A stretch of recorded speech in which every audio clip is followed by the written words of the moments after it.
বাঙালি বলে কথা, ঘরোয়া মজার মজার খাবার খেতেই আমরা কিন্তু অনেক ভালোবাসি।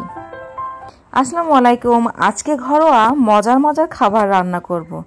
বাঙালিদের কিন্তু মজার মজার খাবার খেতে অনেক ভালো লাগে, হোক সেটা শীতের দিনে শীতের সবজি, গরমের দিনে গরমের সবজি ভাজি।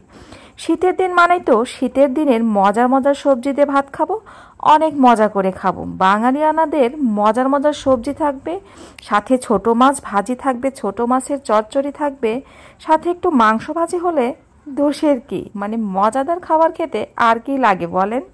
এই তো আজকে সব মজাদার খাবার রান্না করতে বসে গেছি।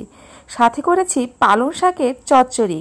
এই তো দেখতে পাচ্ছেন, বেশি করে কাঁচামরিচ পেঁয়াজ দিয়ে শুধু শাক দিয়ে হাতে মাখিয়ে এইভাবে চচ্চড়ি করে খেয়ে দেখবেন।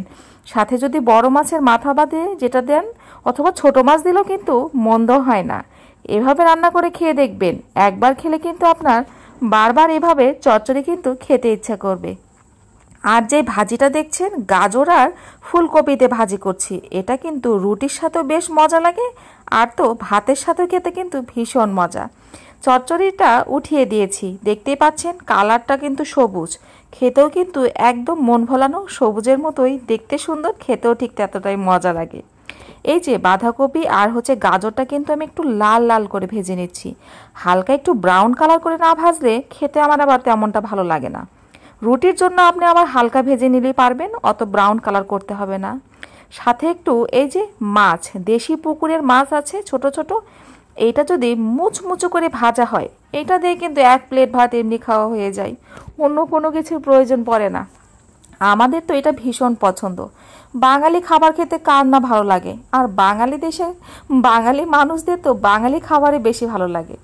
যত রকমের খাবারই খান না কেন, শেষ পর্যন্ত ঘরে এসে মায়ের হাতে, বউয়ের হাতে বা বোনের হাতে, যার হাতেই বলুন না কেন, এরকম বাঙালি খাবার দেখলে এক প্লেট ভাত কিন্তু নিশ্চিন্তে খাওয়া যায়। এই তো ছোট মাছের চচ্চড়িটা কিন্তু একদম হয়ে গেছে। শাক দিয়ে ছোট একটা মাছ ছিল, সেই মাছটা দিয়েই রান্না করে ফেলেছি।